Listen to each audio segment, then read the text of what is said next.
Sean, before we get into the specifics of what was on the tape, your overall thoughts of the Thanksgiving game and how this football team looks right now. Look, number one, it has been a super fun season. Like, I don't feel any lull points. Jerry Jones doing a great job of changing that, of course, with the Quinnen Williams trade. And the Cowboys are a team that no one should want to see right now.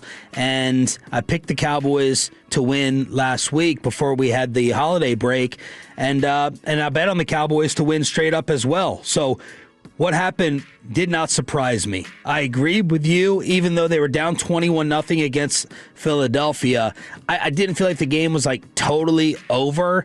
None of this feels fluky whatsoever. It feels legitimate, and they are dangerous. Very, very dangerous. I said it after the game to Brian. I was like, this is not... It's just making me bitter over the Arizona game. The Arizona game, and also just that it was as long as it was before they got Quinnen Williams here. Because it does feel like if they would have had him here for the whole season, this is just a different team. Well, apparently that was Jerry Jones' plan. I really, really hope and sports pray that this is not true. As he came on our morning show with Fred and Blake, and they got a ton of great stuff out of Jerry. So props to those guys. And listen to what Jerry Jones told them about what he tried to pull off in the offseason. I actually tried to trade for Williams. I tried to get the Jets in training camp, period. And I was going to I wanted a 1 and Parsons for Williams. A 1 and Parsons for Williams. I thought that much of Williams. And he's showing you what he can do for a defense. Jerry Replay brought to you by Window Nation and Johnson Fitness and Wellness. Please Again, tell me that is not true. I don't think that's true. Oh, my gosh. And I think, can you imagine if they traded Micah and a 1 for Quinnen Williams? I think he absolutely tried for Quinnen. I don't think he tried to offer Micah and a 1 for Quinnen. I think it was probably reversed. I think it was probably Micah for Quinnen and a 1 is what they were trying to get done. But it's funny. I saw somebody, I can't remember who it was. It may have been... it may have been Brian Curtis, actually, over at The Ringer. But somebody had tweeted this quote for when John Machota transcribed it. Somebody had quoted it and said, like, this is going to become the big fish that Jerry caught, that he's going to tell you every time he tells the story, the fish gets bigger. Yeah. And he's like, oh, it was a 15-pound, it was 20 pounds, 25, and eventually he's just going to go like, all right, the weight keeps changing. We're clearly moving this a little bit here. But, yeah, I mean, right now I'd say this. I was talking to some fans in the Miller Lite Club near the end of the game, and they were all saying that, like, worth it.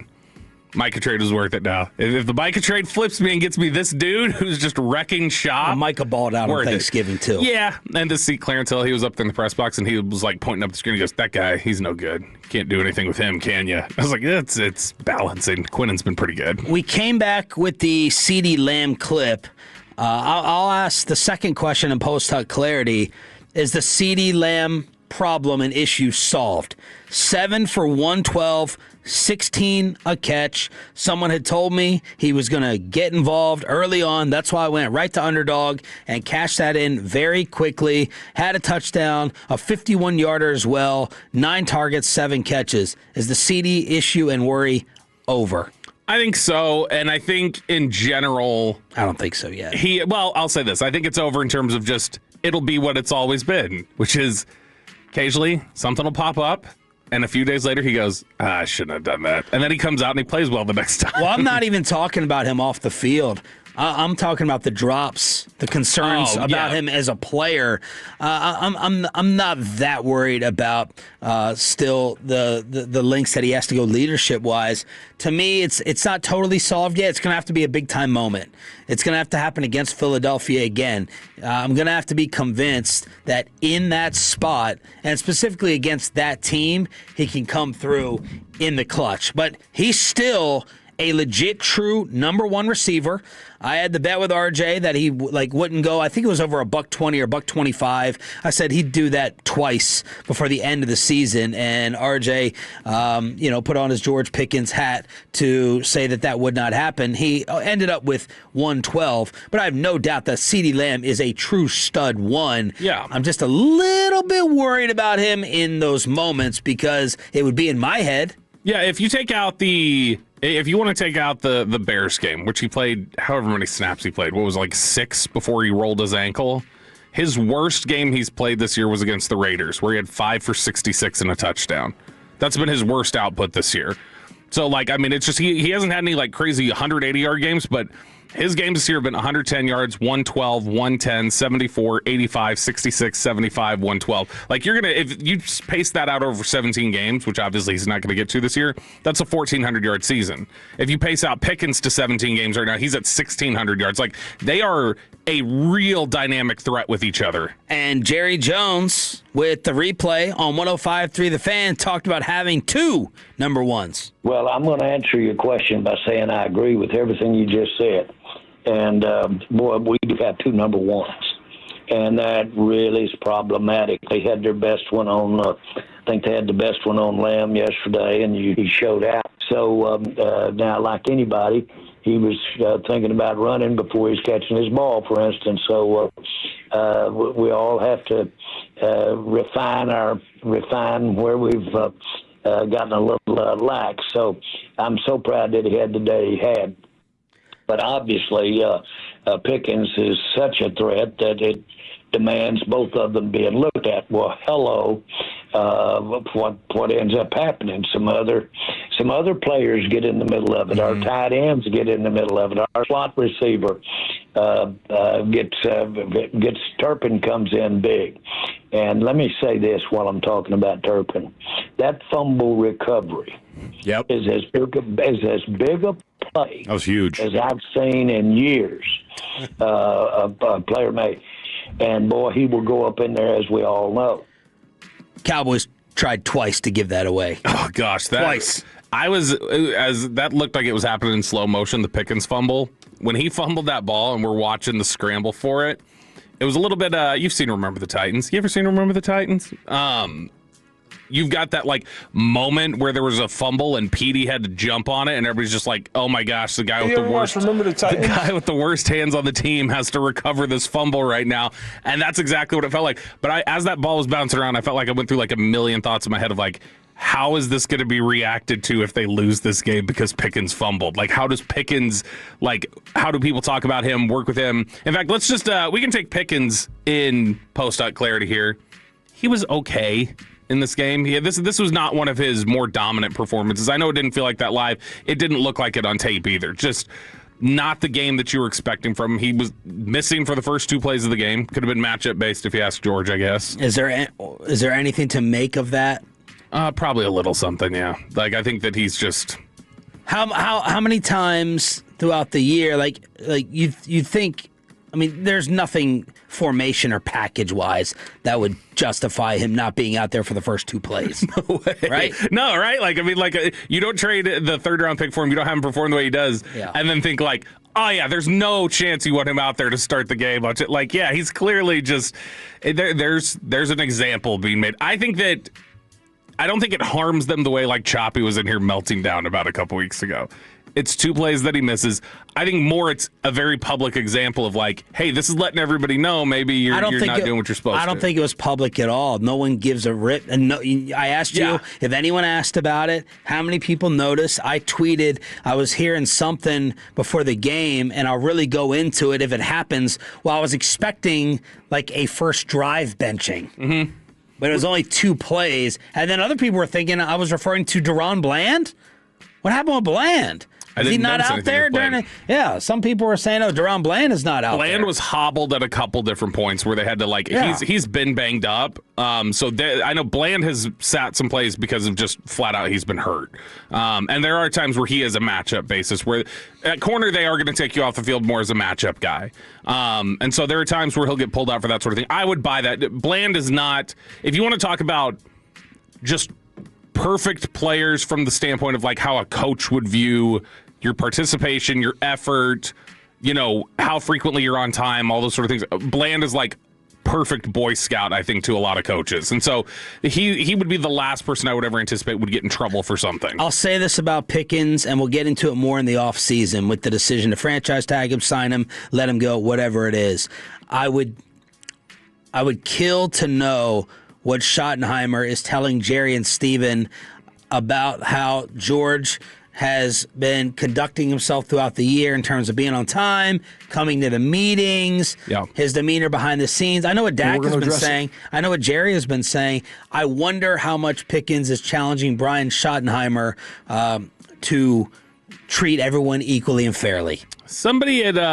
That's something more to delve into, I believe. Yeah, I heard somebody draw this comparison, and I think it's a good one.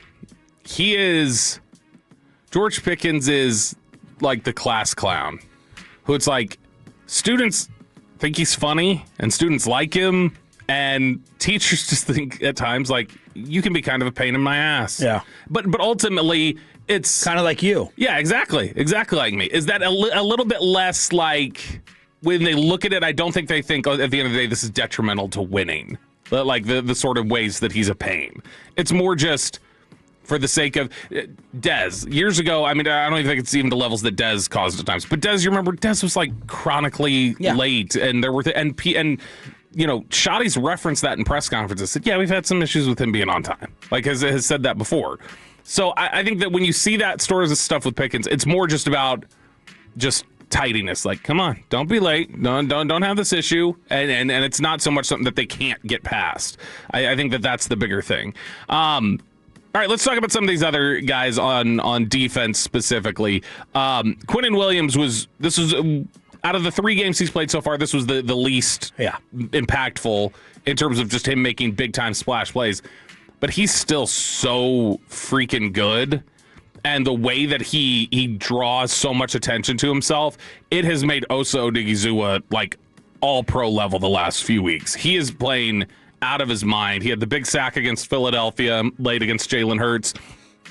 When you look at him and the way that he's being disruptive and just destroying running lanes for the opposition when they're trying to run the football, this was the hope when you got Quinnen Williams, was that it would make everybody else better along the defensive line to the extent that it has. You maybe didn't anticipate, but it would make everybody better on the defensive line, and it would so improve the run defense and take away the option to just run roughshod over them, that you would look at it and go, they're going to have to pass a little bit more. And that's what they've been able to do. They've become a run defense that I think teams don't just think they can automatically pick up 6-7 yards of carry on. Now, Kansas City, to be fair, didn't have a lot of problems running the ball for chunk plays early on in this game. They were able to pick up some chunk yardage. It was more that like the passing was secondary. I remember tweeting out Cowboys defense feels helpless early in the game. These first 15, I think they had 5 straight stops. The scripted plays are killing them.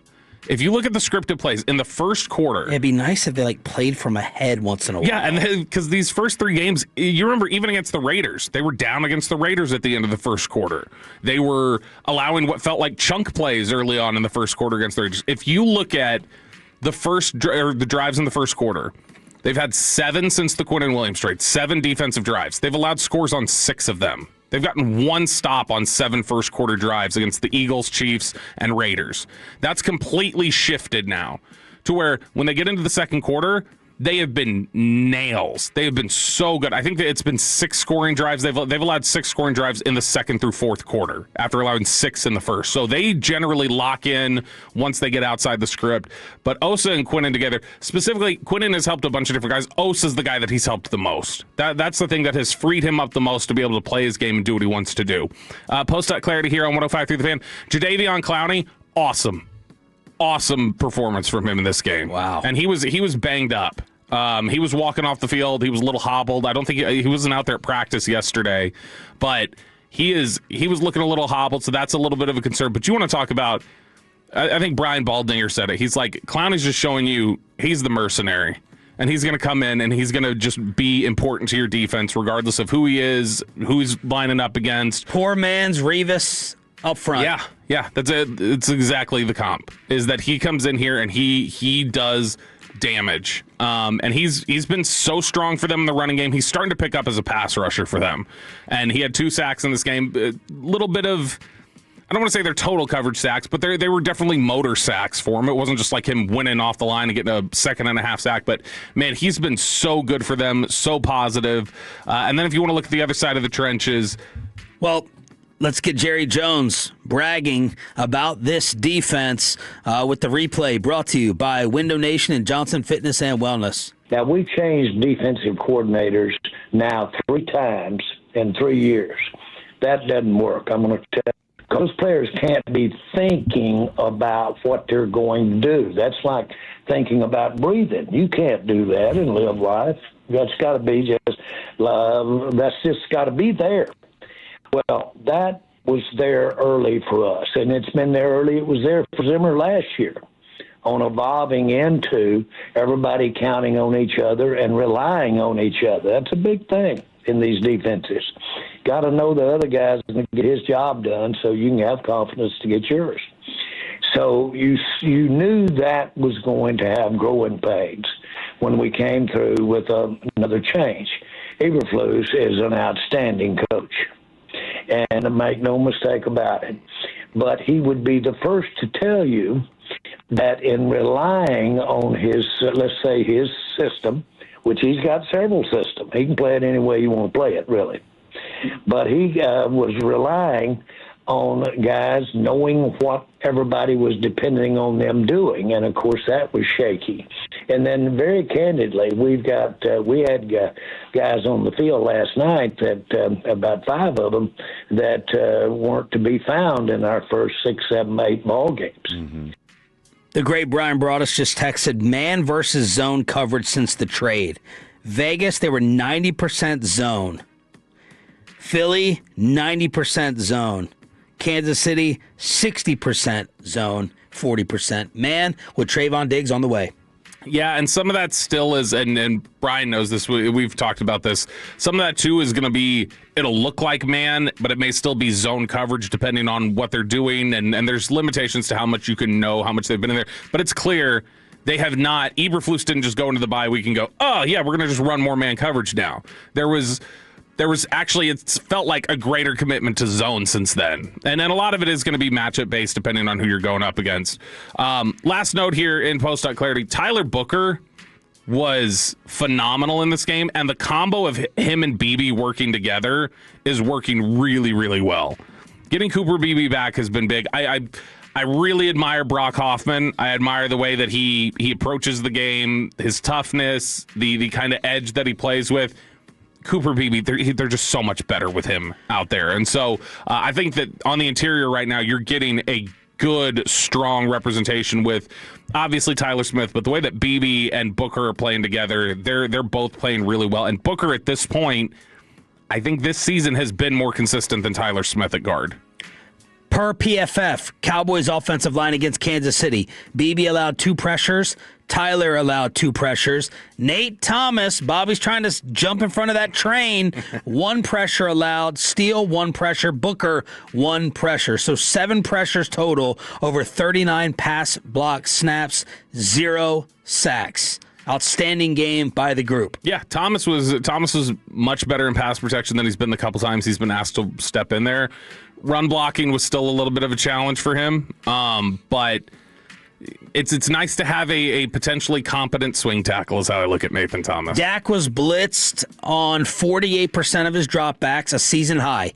He was 15-19 for $190 and threw his pick on those plays. He was pressured on 7 dropbacks against the blitz, 12 times overall, 10 of 12 on passes under pressure, had 108 yards, 2 touchdowns, pick, and did not take a sack. CeeDee Lamb, he destroyed Trent McDuffie.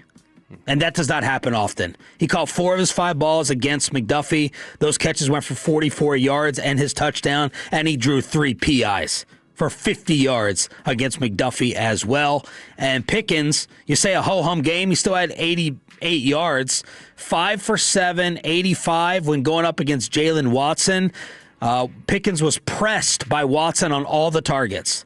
That was the most receiving yards allowed by a Chiefs defender against a single receiver since 2018. I'm guessing pressing in all those situations because Lamb had more. Were you like me watching that first drive where Dak throws the interception going, maybe we underestimated Kansas City? I was watching that first drive and I was like, they got pressure so fast, and it felt like something that could have snowballed pretty quick right after that first pick. Yeah, it wasn't like they're definitely going to win, but I was like, wild ride again. Wild ride again for the Dallas Cowboys going up against the Lions on Thursday night.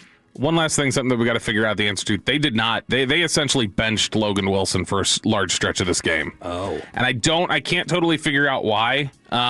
Because against the run, he's definitively one of their better linebackers. The numbers were way down when he's on the field against the run.